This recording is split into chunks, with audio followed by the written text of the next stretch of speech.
What's up? Episode. I gotta say, first off, What you gotta say? that beat is fire, bro. I'm just every time it comes on, my head just wanna I almost broke my neck. right here. You know, who produced that beat, yo? Some kid. Some kid. Yeah, some kid went to Howard. Oh, word. Legendary cat, right? Yeah. Yeah. Got catalog in the game. I like to say that. Brother Ron Amin Ra Lawrence is the producer of that track called Reckless by your man Hakim. Make sure you guys check that out on all streaming platforms. The album is called Aubrey. That particular song is called Reckless, which is also the theme music for Old School, New School Rules. The podcast. Ah, there you go. Yeah, man. So, just to keep it in the lane of Ron Amin Ra Lawrence, man, I seen you've been getting busy with this AI thing, man. You've been like creating AI movies, cinematic pieces, brother. Yeah, man. I'm trying to get there. I took a little leap and made photorealistic people move around like they're real and bring them back to the past. Yeah, man. I was give us a taste of what it looked like growing up in the 30s, 40s, and 50s. I plan to go back even further, like the 1890s. Show black folks in New York. Wow. Free slaves, come up. Nice. I can't wait to take it all the way back to Kemet. You can show the building of the pyramids and what the people actually look like. Exactly. I'm gonna do the 70s too. That's gonna be kind of yeah, man. In the 70s. Yeah.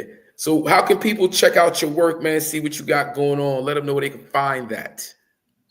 Yeah, well, you can go to my Instagram, which is Ron Lawrence, and I have the video that's being displayed, and in my link to bio to take you straight to the YouTube page, which is Ron Lawrence AI, which has all my AI stuff. So far, it's just one video, but I plan to expand it in the near future. Everything AI that I do on that page. Yeah. Well, I was extremely impressed when I saw it. And were you? Kudos what was to your you. Thoughts, though? What was your thoughts about it? Loved it. I loved that shit. Was fire. Right. I was like, when you get the script together, blowing out cinematic, theatrical, whatever, that's gonna be kind of right, bro. To see it because it looks so realistic. It's just it's endless, man. Where this thing can go, Yeah. But So I'm here for it all. Yeah, you see what I'm doing, right? Madism. All we do is spark Madism. Yesterday I did a Madism cipher in Miami, Wynwood. So a bunch of dudes in the cypher smoking, passing the blunt. That's the real Madism cipher. Celebrating 420, it was a special day for the weed smokers. Happy Easter to everybody. Let's not be, disrespectful and forgetful of the Christ has risen, no doubt. But yesterday we was Chiba, y'all, over at Tomorrowland. Big shout out to the whole crew. My man. Actually, the sun comes out in the winter solstice. Yeah, that's a whole nother conversation. Let's not even go there. But Rich Parker, big shout out to Howard alum Rich Parker. He put this event together with some brothers, Machine and Vito, and had D, Smith and Wesson come through, DJ Fly Guy, Element, Darkwing, everybody that was involved with yesterday's event. Big shout out to you guys. You made 420 special as I light this weed, nigga. All we do is spark Madism, the Madism cipher, OSNSR. Yeah, we doing some things. But that said, got somebody else doing some things or doing a little too much. Or was doing too much. Right. Not to laugh at anybody's, personal traumas, but this is kind of crazy watching this play out in front of everybody. This is kind of next level. I don't know if you guys know what happened, but Kanye West via social media revealed that as an what do you call it, adolescent, a child up until he was 14, had a incestuous homosexual relationship with his cousin.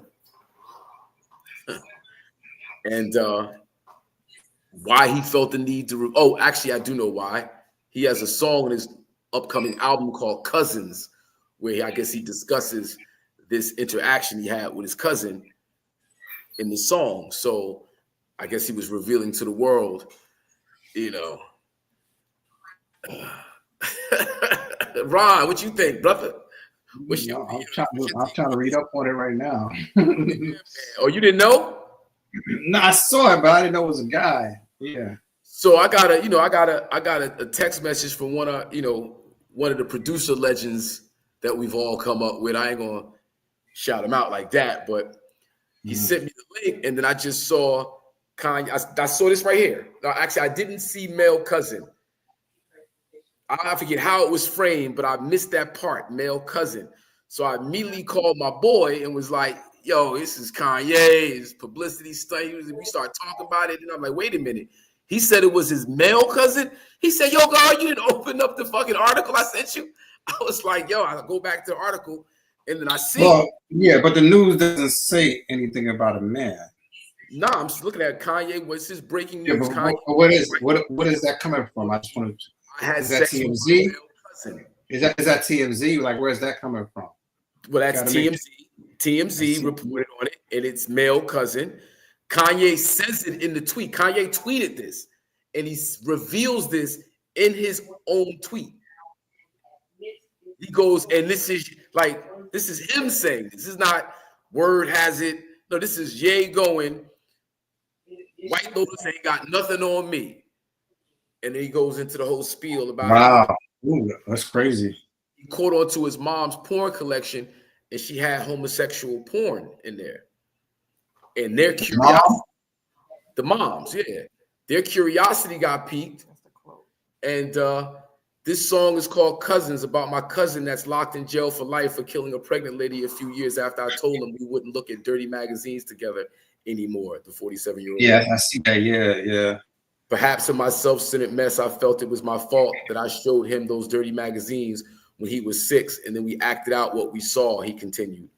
My dad had Playboy magazines, but the magazines I found in the top of my mom's closet were different, he continued before concluding, my name is Jay, and I sucked my cousin's dick till I was 14. That's insane. Wow. So, right. So, and mind you, I'm not laughing at Kanye. Not laughing at Kanye. I'm not laughing at it's the song. Actually, that's the song. So, not laughing at Kanye, but it's the I don't know if it's irony the right. I think what it is, the inevitability of all this is just he's fighting demons. Basically, he's got some stuff in the past that's probably kind of altered his way of thinking, and he's lashing out. Yeah, but how? I mean, I'm trying to see what's healthy. So, I don't think it's anything to laugh about. I just think that's what probably makes, it gives a good understanding on. It gives you a better understanding of who he is and why he does what he does. Right. Some people have different ways of lashing out. And this is probably, the result of what you're seeing is because of what he's gone through. And this might be a way of just letting it out, but if it's just for him to just release it to the public and let people know what it is and maybe it'll make him feel better, I don't know. But I don't know. A lot of this stuff goes on. It's crazy because a lot of this stuff goes on in African-American families. I mean, just families, period. Where shit like that happens and they get swept under the rug and nobody says anything or does anything about it. People are too ashamed to talk about it, and it becomes a problem. People grow up with personal issues because of that, because these things never get addressed, because there's too shame to bring it forward to their parents because they don't want, they feel like they're being judged or they're embarrassed. I agree with everything you just said. you know, just that reveal to the public, it's like to market a record, market a song. It's like, now that's something. Who knows? Maybe that's just his way of just releasing his pain. A counselor, professional. You know, it's a family setting. It's in a place where, you know, because, you know, the public is cruel. The public is harsh. The public is unforgiving. So his mom's had the gay porn. His mom had the, you know, the more exotic porn, I guess you. What's his mom's doing this stuff? What's Donna doing with the collection? I mean, but again, like that type of reveal about, you know, your parents, you know, it's just, everybody don't need to know everything. Everything's not for consumption, or maybe it is for consumption. I'm just saying, but what's wrong with him speaking about it? Nothing wrong with him speaking about it. Yeah, so I mean, let the brother speak. I mean, if he feels that's how I'm not prohibiting him from speaking. You know, Malcolm X. Listen, Malcolm X was a pimp. I'm not prohibiting him from speaking. When you say let him, nobody's prohibiting from doing anything he wants to do. He can do whatever he wants to do, right? Right. But when you look at a piece of art, right, everybody has a perspective, right? So you have a perspective on this piece of art. You're looking at it on the wall, right? So the artist is releasing his emotions and he's telling you something that's deeper than the obvious picture. Then the people going in start to dig into it. And as we dig into it, it's like, you know, is this actually helping the artist? Is it actually helping society? Is it actually a true representation? Is it actually trying to help people? Or is it just exploiting the topic for the likes and the views and the interest and the propaganda and the you know what I mean? Like it's, and if that's what it is for you, you have the right to do that. Yes, you do. Absolutely. And then I got a right to look at it and be like, and then you also have a right not to pay any attention. That's right. But, you know, considering we have the show and we want to talk about Kanye, because, you know, I remember, you know that conversation. And it was like, nah, we got to talk about it. We can't be running from it. We got to talk about it. I had a real deep conversation with some friends of mine about talking about Kanye. So, yeah, you are absolutely right. But here we are talking about it. So, yeah, you know. So I just, you know, that's crazy. Keep it in, you know, keep the in-house thing and watching people actually. We always knew this dude was fighting. I mean, he's probably got a lot more shit that he probably hasn't even said. Yeah, I truly want to see him healthy, happy. I truly want him to see him do that. But we keep seeing him kind of crash out. It doesn't. But, you know, but it seems to me that a lot of people who are a certain way, they tend to have some insecurities somewhere. Like when you see some people like I'm not even gonna say no names, but there are a lot of people in the music industry who are like that, who tend to be a little bit over the top in terms of having to be able to prove a point, just kind of like just overbearing and outgoing in a certain way where it's just in your face, like they got something to prove. You know, it almost seems like there's some type of insecurity somewhere. To make the reason why they're doing that is trying to make up for their insecurities. Yeah, I feel that. I totally understand that. You know, I just you know, he doesn't. The brother's so creatively superior to. The brother is like, in terms of music and his like he really is a brilliant person, undoubtedly a brilliant person. You know, so you know, I just want a lot of brilliant people got problems. I guess that's the edge that makes them, maybe that's the edge that makes them who they are. Absolutely, you know, there's something to be said for that, for sure. Yeah, and now in terms of brilliance and excellence and success, and you know, Kanye's like Drake was right. Drake seems to have Universal's arm up behind their back right now. Right. And yeah, thank you, Vita. Big shout out to Vita in the background. Happy birthday, Vita. Happy belated birthday.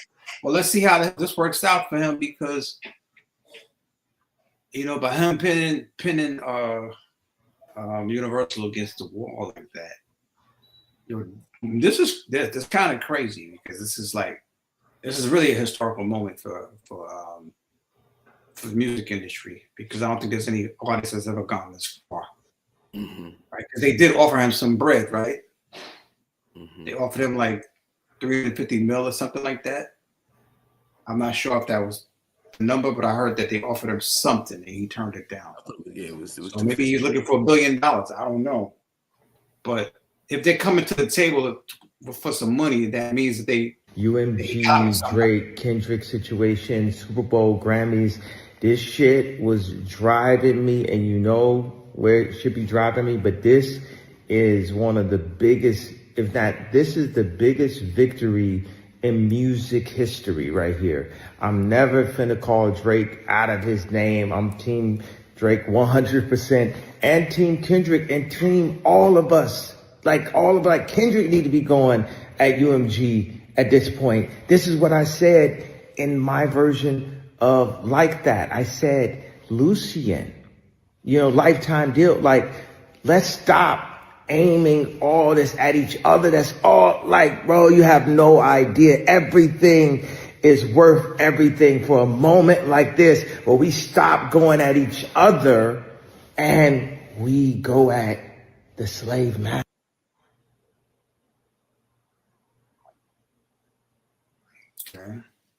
Yeah, man. That's the page I've been on since 1989. Another summer. Get down. So yeah, absolutely. Yeah. Absolutely. It'll be interesting to see how it turns out. Just looking at the direction of things, though, it's like, Vita asks, "Are you surprised?" About something else, mind you. But, I mean, what Drake has proven is what people have been saying for Adine. And it worked in Drake's favor. It worked in Kendrick's favor. Ultimately, it works in UMG's favor. It works in the Plantation's favor. Absolutely. Mm-hmm. We know what that is. Because, at the end of the day, it's not, a lot of people point the finger at Spotify and Apple, and it's really not them. It's the record companies. Because the record companies take the lion's share of profits. No, it's both, because Spotify doesn't have to do the deal. Spotify doesn't have to get in bed with Universal. They don't have to get. No, they don't have to, but they get a very small percentage, and where everybody's leaning on Spotify and saying you need to be paying more, and Spotify is like, no, Universal needs to give me a bigger piece of the pie so I can pay you more. So they're doing the same thing that they did to us, just as recording artists, just remove Spotify out of the way. Yeah, I just you album deal, whatever, you get maybe like 8, 9, 10 points. If the record company gets less than 90 points. Yes, absolutely. 90% of how you want to say it. Yeah, so they're the same thing. They're squeezing everybody out. So they pay Spotify, a sum of money, and then Spotify got to pay us. So the record companies is the one that's really jerking everybody. Yeah. Well, that's one thing. He said that just resonates is we don't have to do that anymore. We really never had to do it. We the individual makes their own choices and their own decisions, and you do what's best for you in your moment. That's understood. But a lot of times we sell out the collective by doing that. You find one nigga that's gonna take the money and he'll fuck everybody else. And what Ye is saying in terms of us stop going at each other, go at the slave masters, that with technology and direct-to-consumer access, we literally have the upper hand, so why not use that leverage to our advantage? But again, they'll identify, who gonna do it for the money. Or actually, right now with AI, you ain't gotta identify who gonna do it for the money. AI gonna do it. I want to talk on this topic a little bit. When I posted that video, and my buddy Mark Batson hit me up. Mark Batson is an established record producer. He produced Dr. Dre. He's done Jay-Z. He's done like Anthony Hamilton, think it's Anthony Hamilton. Yeah. I So yeah, he's an established producer, and he went to Howard. A lot of people don't know that he was at Howard when we were there. But yeah, he was Dr. Dre, one of Dr. Dre's main producer, and he saw my video and was like, he was commending me about the whole AI thing, and he was telling me how he uses AI to shop his material. Like he'll take AI to demo his music, so he could pitch it to an artist, right? So the song is generated through AI, maybe the vocals, but he does the music, and then he doesn't have to get a vocalist. He'll just pitch it like that, which brings me to the point I'm trying to make. Now people are shopping records like that. Let's say if you wanna get a song to LL, right? You get LL's vocals, like you could take his vocal, AI it up, and make it sound like it's LL, and put it on a beat while he's rhyming, and give it to him as, yo, check this out. I'm selling this beat for you, and El could hear himself flowing on the beat, right? So that's what they're doing now. And I think somebody was telling me that Kanye actually put out a song that somebody gave him. Somebody pitched to him like that had his vocals on it, and he actually put it out. Yeah. Wow. As an industry, that in the next 1 year, the vast majority of programmers will be replaced by AI programmers. We also believe that within 1 year, you will have graduate level mathematicians that are at the tippy top of graduate math programs. So that's 1 year, okay? What happens in 2 years? Well, see, that's the thing right there. Like, it's just a slow creep to an inevitability where human beings aren't needed. And yet, yes, there'll always be individuals who can stay ahead of the curve, but just slowly but surely weans out whole populations of people that right. But this is what you got to do. And the planet you have growing. It's not. But this is what you got to. This is what you got to do. Can you see me? Because I think can you hear me? Okay, this is what you got to do. You got to get on you got to get on that technology. Let's say if I'm a doctor, right? And I know AI is going to take my job as a doctor. I have to learn AI so I can control the situation, so I can keep that job. So as a musician, right? If I know AI is going to take my job, I'm going to learn AI so I can apply the information to the music. Yeah. So I got you left out. Yeah. So that's how you got to do it. Rather than sit back and complain, learning AI, figure out how it's going to make it work for you in that particular field. Because somebody else is going to do it. Right. And at the same time, yes, you're right. And at the same time, whole people are being made obsolete, whole groups of people. So it's going to happen. It just don't let they're being obsolete. Right. They're being obsolete because they are complaining. No, come on. Let's think about hip hop. Let's go back to the days of early hip hop. Same thing happened. The same exact thing happened. You have people that were complaining about this shit is noise. They're just scratching records. They sampling this. They doing that. This is bullshit. And they didn't conform. So what happened? Yes. They got obsolete. Right. Well, see, they didn't want to conform, right? Jimmy Terry Lewis conformed. Yes.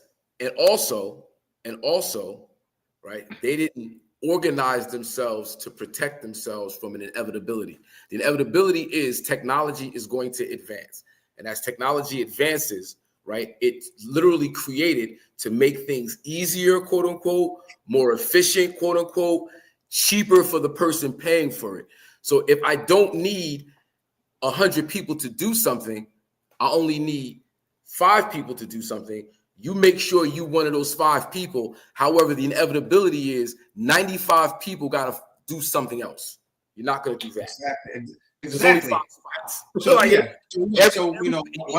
I was up on the technology, you still got to figure out how to apply the technology outside of somebody else's need for you. Because as long as it's somebody, we give it, or even with the music, we give it away, and then we don't have it anymore. Other people are dictating how you use it, how you function. Spotify has its own rules about how you're gonna market and promote your music. Meanwhile, they got to deal with these niggas over here to jack this nigga shit up on some fugazi shit. Like you're playing. If he's able to get away with this, there is no more music business. The way people make money off of music is by owning the copyright of either the master or the publishing. Elon wants to take all of that away and make everything fair use. If he can get rid of the intellectual property laws, that means no more master royalties, no more publishing royalties, no more licensing your music.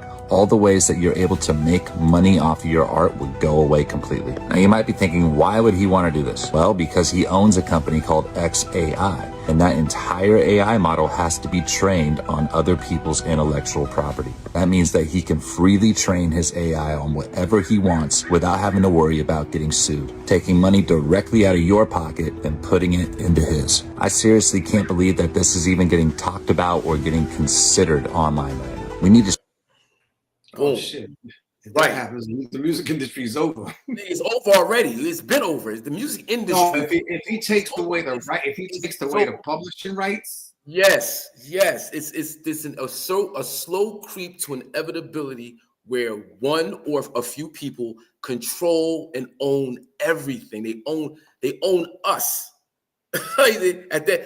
We're at the point where these people. At that point, what happens is. Because at that point, what happens is everything is free. You're free to use whatever is out there. Basically, you could just take everybody's stuff, and nobody gets sued. No, you have no intellectual property rights over anything. No, anything exactly. He's gonna monetize it.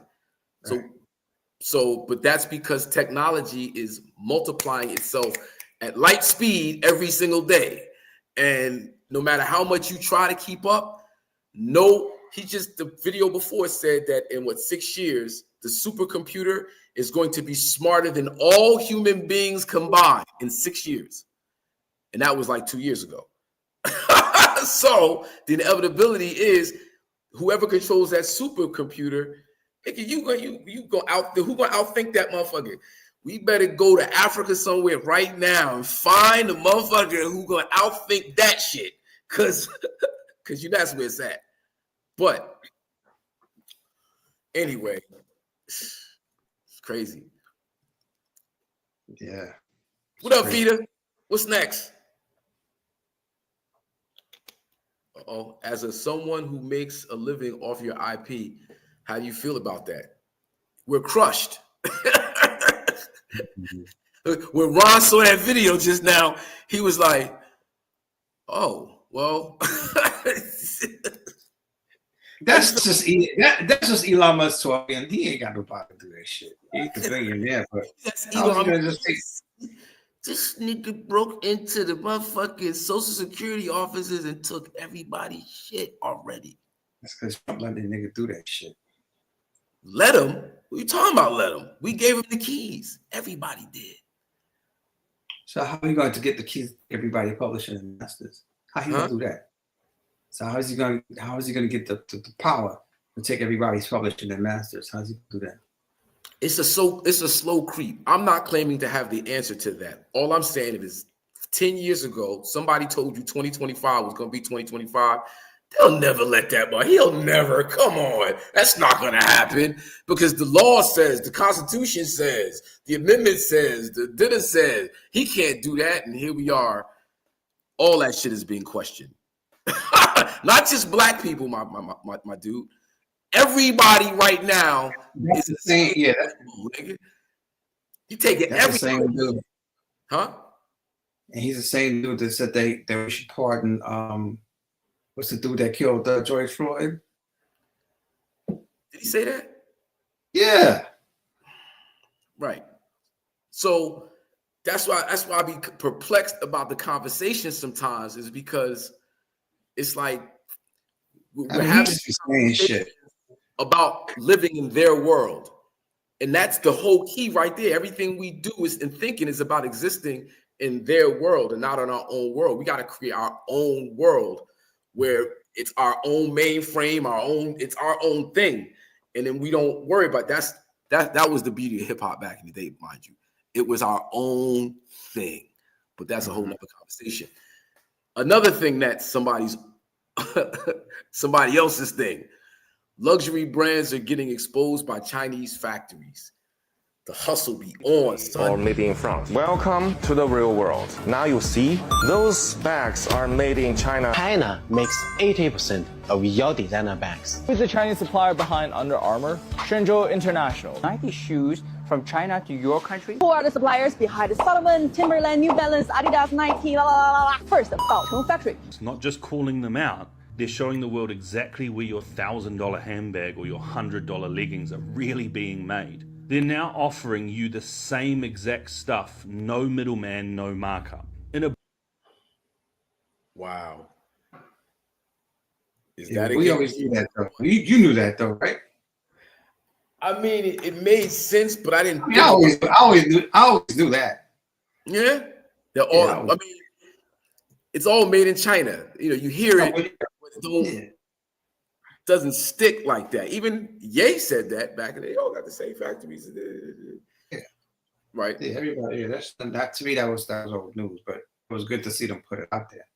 Yeah, well, it's good to see them All put it out. What they do is they make the stuff in China, they ship it to Paris, I think. They slap their logo on there, and they sell it. They send it to the United States. It says made in Italy. Wow, that's crazy. Mm-hmm. Saying you guys are all blaming the crazy China, thing you're is, blaming us, but it's really your own fault, and America now needs was like a $5, $10. revolution. They rob you blind and you thank them for it. That's a tragedy. That's a scam. That's why I'm saying this right now. Americans, you don't need a tariff. You need a revolution. For decades, your government and oligarchs ship your job to China. Not for diplomacy, not for peace, but to exploit cheap laborers. And in the process, they hollowed out your middle class, crushed your working class, and told you to be proud while they sold your future for profit. And yes, China made money, but we used it to build roads, lift millions out of poverty, fund healthcare, raise living standard. We reinvested in our people. My family also benefited from it. What did your oligarchs do? They bought yachts, private jets, mansions with golf course driveways. They manipulate the market, dodged tax, and poured billions into endless wars. And you get stagnated wages, crippling healthcare cost, cheap dopamine, debt, and flag wave property made in China while they pick your pocket. For 40 years, both China and the United States benefit from the trade, the manufacturing, but only one of us use that wealth to build. This isn't China's fault. This is yours. You let this happen. You let the oligarchs feed your lies. Well, they made you fat, poor, and addicted. Now they blame China for mess they made. I don't think so. I don't think you need another tariff. You need to wake up. Yeah. You need to take your country back. I think you need a revolution. Wow. Yeah, man. Niggas need to go take the White House. No, I don't think we need a January 6th. The revolution will not be televised because the revolution is your mind. We need our minds revolutionized to stop focusing on the bullshit. We spend a lot of time magnifying, promoting, and marketing straight bullshit. And then this is the result of it. It's materialism. It's, it's all the isms. But yeah, it's why the music industry is in a big shambles, because we focused on bullshit. We didn't focus on creativity. We didn't focus on nurturing A&R, artistry, build an artist, develop an artist. It's different. It's just go out there, show your ass, spin some rims, materialism, bags, coats, chains, everything fake, or everything made in China, should I say. We sold motherfuckers. We are the greatest salesmen. Speaking of salesmen, 50 Cent and Floyd Mayweather, both incredibly great marketers, salesmen. Whether it's imaging, whether it's entertainment, these two brothers right here is the fucking two of the best that did it. But 50 Cent said Floyd's about to fall off. Well, I think it got to right now because the money gone. So the money's really gone. Yeah, that's what you think. It's fight, get the money, spend the money, fight. All that money. Yeah, it's been 2 years. So is it just his overhead is so high on a day-to-day, month-to-month? Like I don't even want to talk about it. Like within lifestyle, that money's gone. Trust me. Now it's like if you call him, he'll be at your local hosting in a nightclub because you need that action right now. Wow. Yeah, well, that's the story of most boxers. We've seen this time and time again over time. We've seen, I won't say just about every boxer, but most of the boxers with the heavyweight titles, Tyson, Holyfield.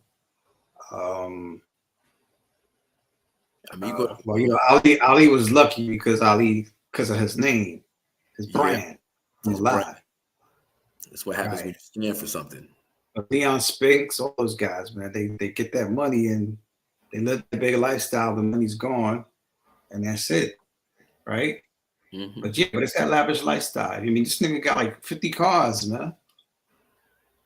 I mean, you've seen his garage. Back to pushing the bullshit. Like Floyd Money Mayweather, his whole steez was money. I got this, I got that. That's this whole. Now, I know him and 50 got a long history of going back and forth at each other, so I don't know how real. We say broke. What does that really mean? It's all different versions of it. Successful one is the Kanye shoe. These are going for $6,000. Wow. you can keep them. They said $5,000 for the shoes. You can go buy a small car. You can go buy a Chrysler for $5,000. Ain't no shoe ever gonna be no wheels, man. I don't care what you say. These are the ones I was talking about. $750. These are probably. Why those are $700 though? Wait, it's a huge difference. Look, the new ones don't got. Okay, no, there's no difference. $375, $475. They said it costs more because of the date. All right, I'm done. Joe, I'm not trying nothing on. Y'all can go ahead and do that.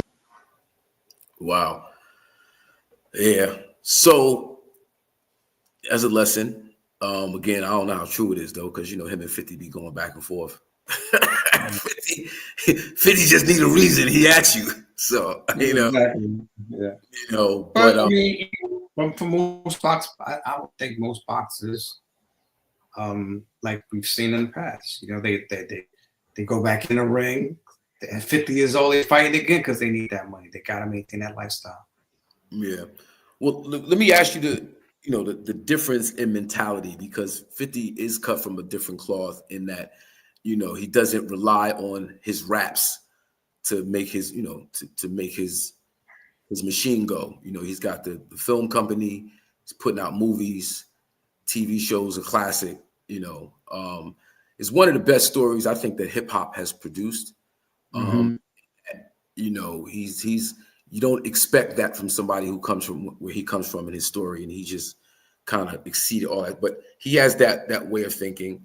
And though I get money I got, he has a different little take on how to make money. One thing you can say about 50, he did grow up in a two-parent household. His grandparents raised him. Okay, all right. I think if he was on the street, he still had two people to look up to, Yeah, but he did it big. Yeah, but there's like just a difference in the mentality of, say, he, and I don't want to call nobody out, but so a lot of other rappers and entertainers and athletes who, be about money in their 20s, but when they get closer to 40 and 50, economic reality be hitting them hard. Yeah. Like what's the difference, do you think, other than having a two-family? I mean, is it because it's all about the residual income, man. Boxers unfortunately don't have residual incomes. They fight, they get a large chunk of money, and then once they spend it, they go back and fight again. I thought he had investments though. I thought you got to make sure you invest your money right. Yeah, I mean, I thought Floyd Money Mayweather had investments in entertainment companies and businesses, real estate. I thought real estate. I mean, you got cars. You think you own a car lot. You don't. I don't. Wow. So I don't know, man. I don't. Again, I don't know how true it is about Floyd, but if it is, unfortunate. But it is what it is. The chat wants to know, why do you think we as a community are so attracted to consumerism? I think that's the nature of American capitalism, is to, buy and sell, and attaching, an image, a philosophy, attaching something to a thing, and have you, whether it's sex, money, cars, clothing, fashion. American is capitalism. And from the poorest neighborhood in Harlem. Goodwill's was our Macy's. But when I got dressed, even in clothes that wasn't mine, nobody knew how poor my family was. And that, for me, was the birth of dandyism, because I saw the power of transformation that could take place with your clothes. Instantly, you can become somebody else. Dapper Dan changed the way that we think about fashion, and particularly in relationship of Black people to luxury brands and luxury in general. I didn't grow up thinking I was going to be a dandy or wanted to be a dandy. It was all a matter of me surviving psychologically what was happening to me at the time, right? Wow. So yeah, I definitely understand the value of clothing and looking fresh and being stylish and having the material trappings of success. Yeah, but I think that goes back to slavery, though. I think us not having anything, and then once we get it, it's like a big deal. We want to be that next hot thing. I noticed we've always been, as Black folks, we tend to, once we get it, we tend to try to do it big. Like we're very colorful and over the top. Even when it comes to our music, when it comes to fashion, when it comes to anything we do. I mean, we'll take a car and put rims on it. But we'll take a regular car and put big ass rims on it. That's just, a bright green. We do the zoot suits. We do the big hats. We always do. We always take it the extra mile. We've always been like that, flashy. Cadillac. We made the we kept the Cadillac afloat. Yeah.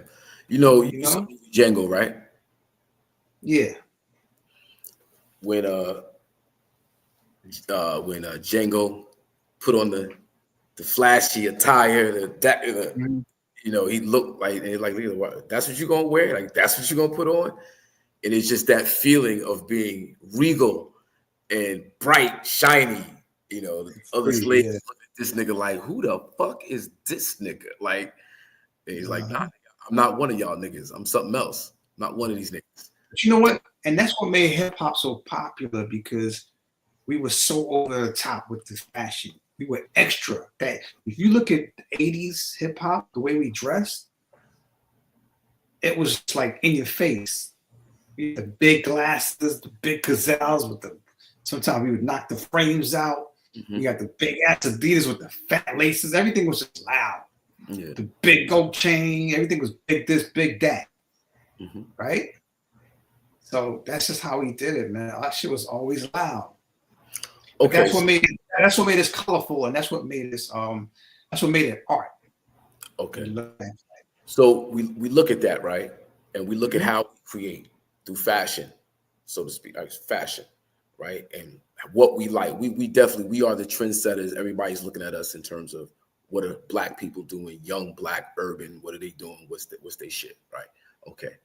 And then you got, these name brands, these luxury brands, basically exploiting the fact that making basically cheap products, throwing that slapping that name on it, and then reselling it at we're buying our culture from our enslavers, and we don't see it.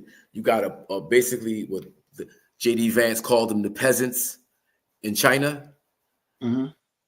making this stuff. Yeah, but that stuff wasn't really made for us, though. That stuff was made for them. We just hopped on it, and we just, you know. Yeah, we hopped on it because we wanted to look extra. I don't care what they say about the black dollar. You know, nobody expresses themselves through money more than black people because we do everything extra, right? Right. So it's just the dynamic of, you know, now that we know where these things are made and what they really cost to make, and it's all a big hustle, it's all a big shell game, even to the bootlegs that you get, because it's basically go buy the fake shit. The Chinese are cheapening the brand by letting that shit out the bag. Basically. Yeah, but it's all a part of the hustle. It's like record labels bootlegging their own shit, or record labels buying streams, or record labels like it's the same shit. It's creating the illusion of, it's creating the demand through an illusion. The illusion that this is like some high quality next shit that you're going, nah, nigga, it's only a hustle. Nigga, I'm taking some $6 shit and you're gonna get it for $600. That's how much you be paying. You'll be surprised, man. It ain't just the Gucci and Louis bag that they getting this on. It's so much other shit. Oh man, it costs that much to me? Absolutely. But hey, man, I can't. You know, I like the fact that we're colorful people. I like the fact that, you know, we but I just don't like the fact that we like to shine on each other at the expense of another thing. Yeah. We like to shine on each other. Yeah. Empowerment. That's the. And we like to rub it. We like to rub it in the next man's face. Fucking it's over, huh? Yeah. We like to rub it in the next man's face. And then, you know, the crazy thing is, in the music industry, when you make it, you gotta. It's like you have to put on this facade to be able to live a certain way, or else they look down upon you. Like you can't pull up like an event in a banged up looking whip. No, you park that shit around the corner. If you ain't pulling up in a Benz or Maybach or one of them hot cars, looking at you crazy. You would do it, huh? If Jokers is looking at you crazy. They're looking at you crazy.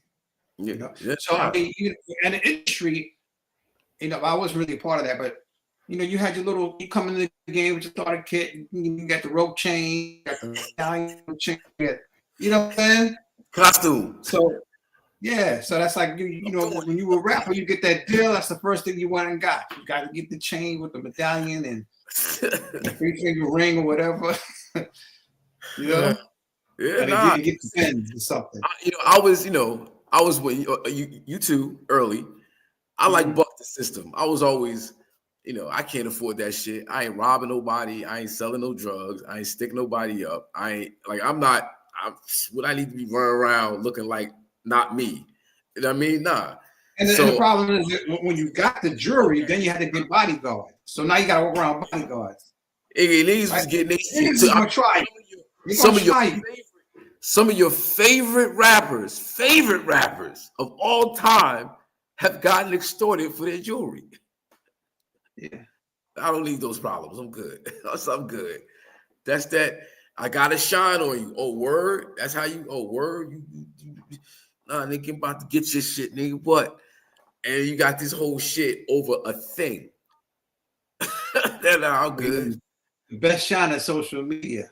I got this, I got that. I'm posting with this, I'm posting with that. And you got the next nigga at home on his computer, on his cell phone, just hating on you. Well, since we're talking about the Jack move, Democrat senator pulls up to El Salvador. Now, I don't know if you heard about this, you know, everybody's talking about this. Right? This is Democratic Senator Chris Van Hollen, who went to El Salvador to see about Kilmar Abrego Garcia. He went to talk to the president and vice president of El Salvador to see if they can release Abrego Garcia today and or just to see if he's alive. Then he went in front of the cameras to talk to the press, and this is what the fuck happened.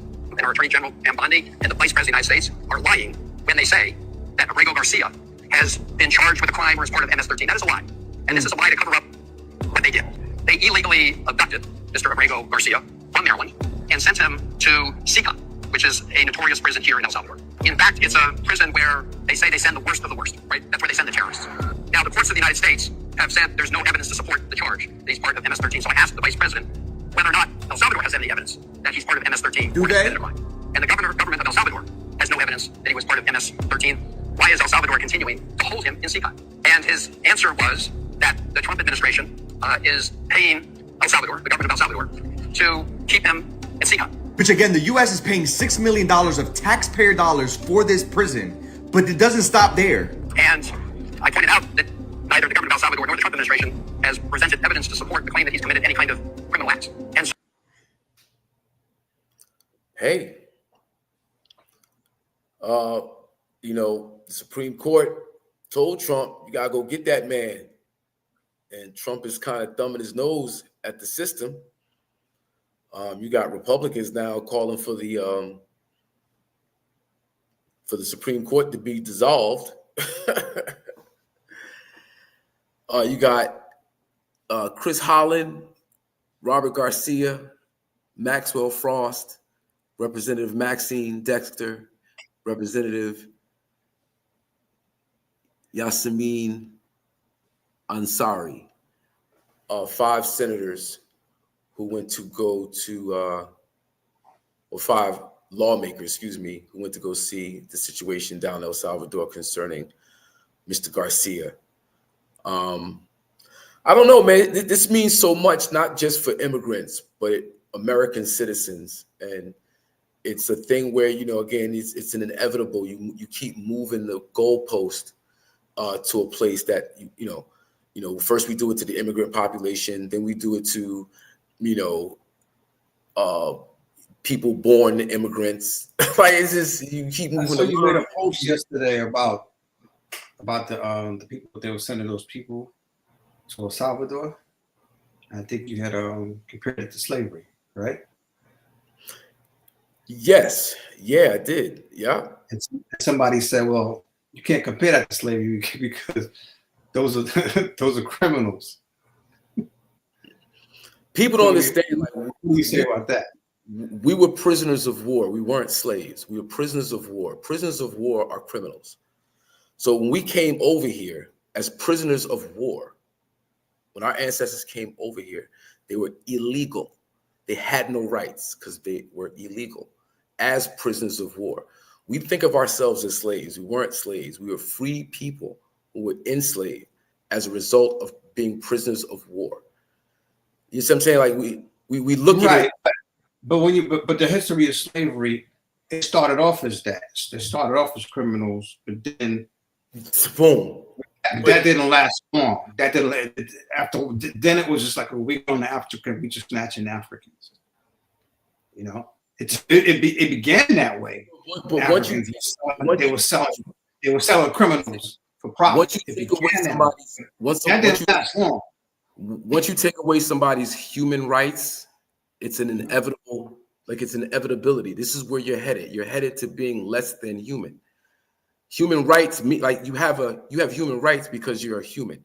When you take away someone's human rights, we're not talking about civil rights. There's civil rights and there's human rights. In the Constitution, it says any person born here. It doesn't say any citizen born here, any American born here. It says any person born here.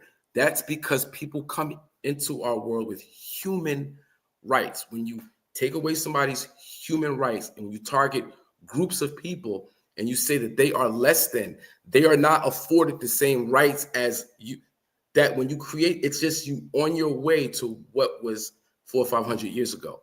And they start with them and then they do it to us. If you let it happen to them, they're going to do it to you. It's just matter of fact, ICE was in Irvington yesterday, snatching Haitians out of their businesses. Yesterday, Irvington, New Jersey, ICE was. So, I mean, what do we say? Is that you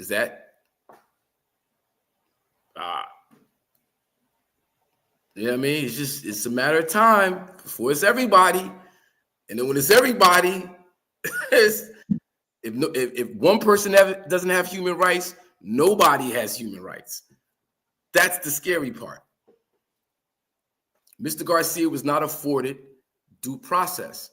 The Trump administration admitted that it was a mistake. They mistakenly did that to him. They admitted to that. He committed no crime. He wasn't in error of any law. But we're going to do it because he's one of them niggas. He ain't one of us.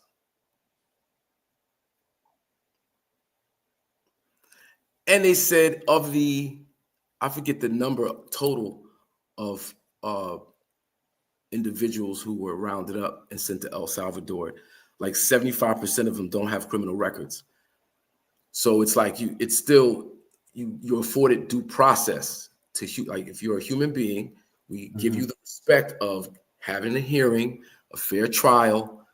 You can hear the crimes be presented to against you, and then you can stand against it. If you deny somebody that process, that's taking away their human rights. If you take away that for one group of people, eventually you take away that for everybody. And that's the scary part about this. Okay.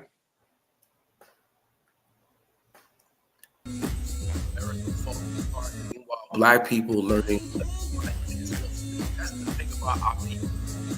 We gonna make everything look fly, even going to in a handbasket. We just got that thing about us. We gonna flip it and bounce it, make that shit work. It's gonna be hot, son. It's literally gonna be hot, but it's gonna be hot, son. I'm telling you, it's gonna be fly. You go 420 cannabis, madism, ciphers, all that shit. We doing all that shit while the world is falling down around us. Hey, man, gotta laugh to keep from crying, I guess. What you think, Ron? I don't know. Yeah. That's what it is. Oh. It is what it is. Say it again? I said it is what it is. It is what it is?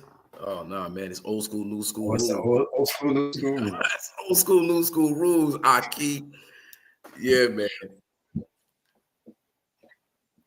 Hey, Vita, what's today's new school rule? Old school rule, new school tool. What is the new rule? What is the new school rule? What is the new school rule? What's the new rule? I mean, I got some rules people can live by. Let's talk about Black leadership. New school rule? I got one too. Good. Watch your money. Don't live beyond your means. That's great. That's a great rule right there. I think that's kind of sums up the whole conversation right there. Don't live beyond your means. In these days and times, stay frugal. Don't do it. Yeah, man. Yeah, man. Yo, I like this week, man. It was a dope show.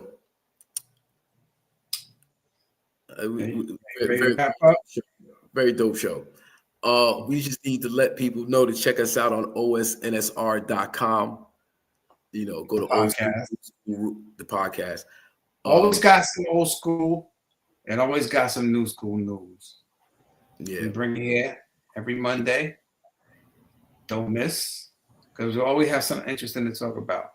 Yeah. Old school, new school rules. Add us. Follow us. Oh, you want to talk about that on the way out? Did you know about this? Did you hear about this? Nah, what's going on with this? That's Kevin Gates right there.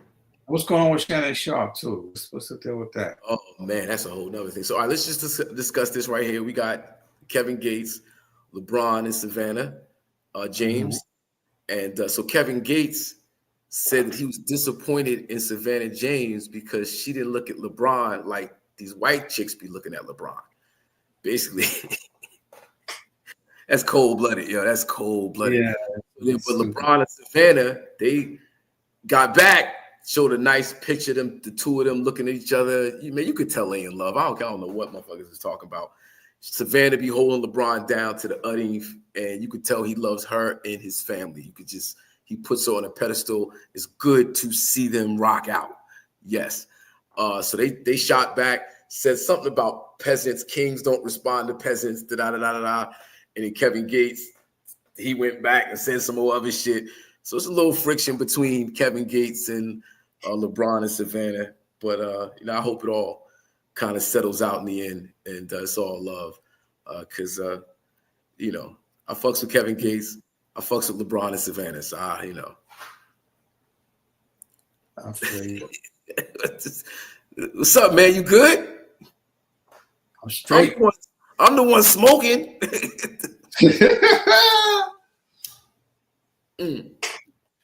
Yeah, I ain't up on that. No. Yeah, but thanks for the info. Shannon Sharp.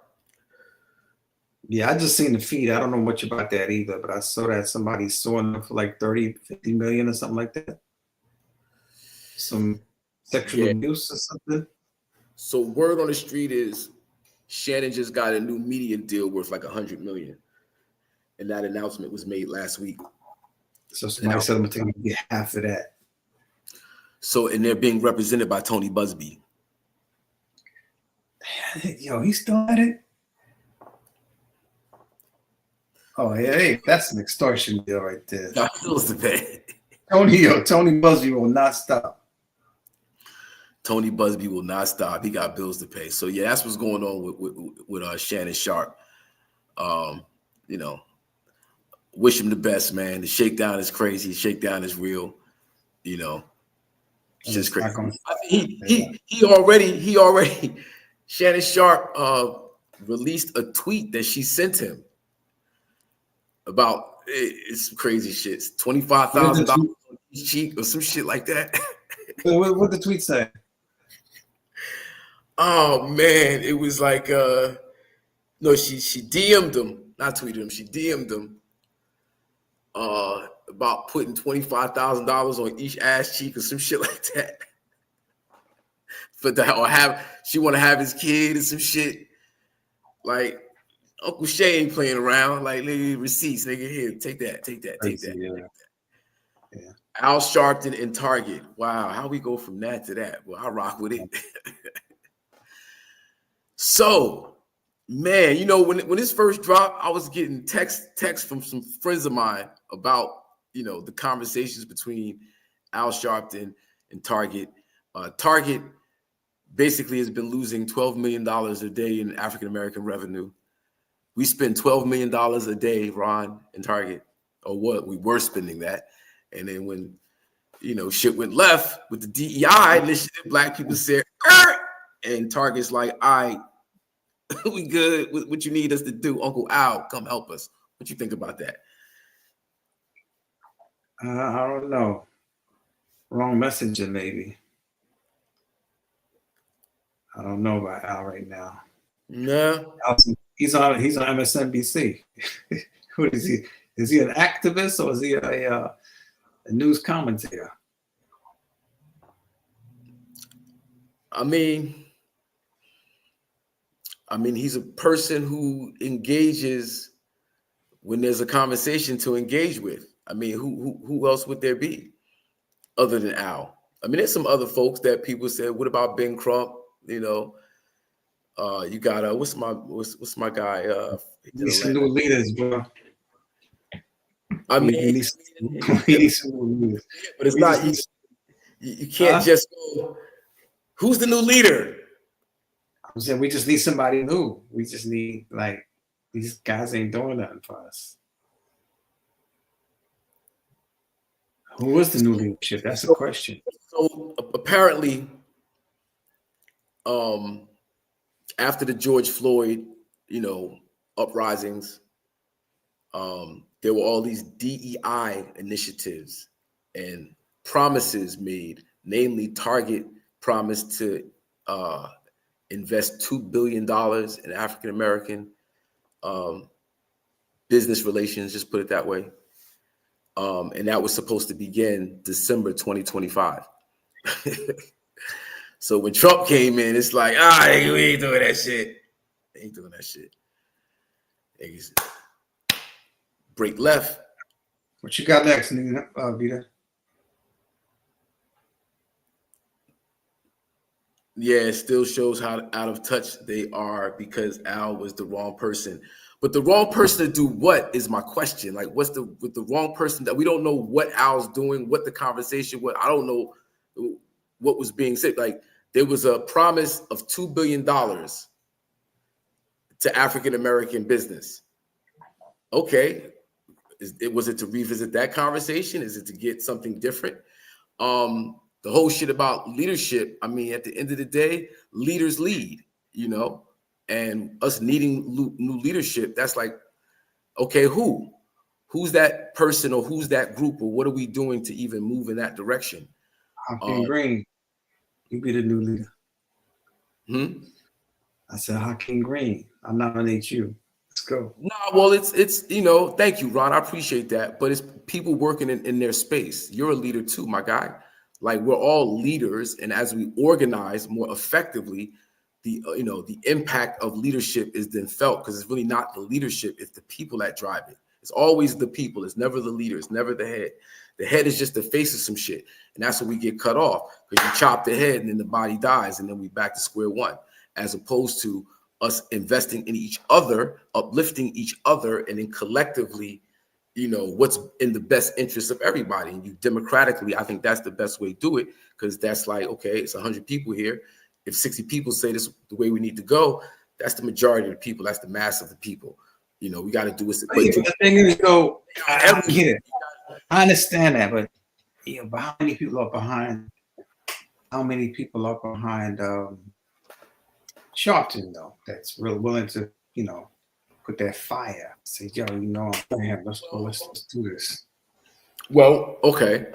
So, like, there's tons of people in Al's network that's not necessarily Al Sharpton or National Action Network, right? There's a shitload of Black people who indirectly or directly work with Al through a different, but he ain't the only person. Like, it's never this or that. It's this and that.